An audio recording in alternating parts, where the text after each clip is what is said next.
so important. It is exercise, it is a balanced diet, it is showers, it is clippings, it is all of that. Exercise with these animals and spending every day with them, feeding them and caring for them, everything. It's a huge deal.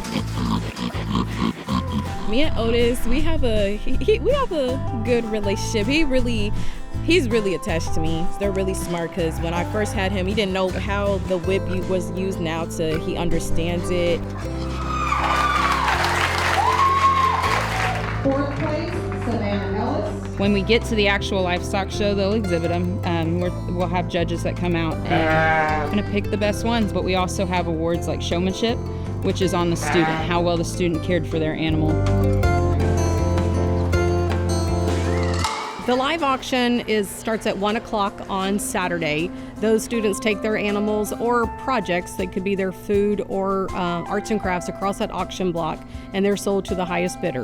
Those funds are then given to the students, and those students then can use that money to raise animals or do projects for next year or pay for college. It's a huge chunk of time, so I want them to kind of see the backstory of it, and I want them to see how much effort they've put in. It's not just that kid that's missing school for that FFA event anymore, and it's a lot that went into that. I don't want to get emotional, which I do, because I have 3 months left with them. But they are my whole heart. My animals are my whole heart. I'm glad I have this little piece of heaven to come and just de-stress and just be one with them, bond with them. All I want every day. We just want them to come out and see what our students have done, come out and support our community, because this is our future.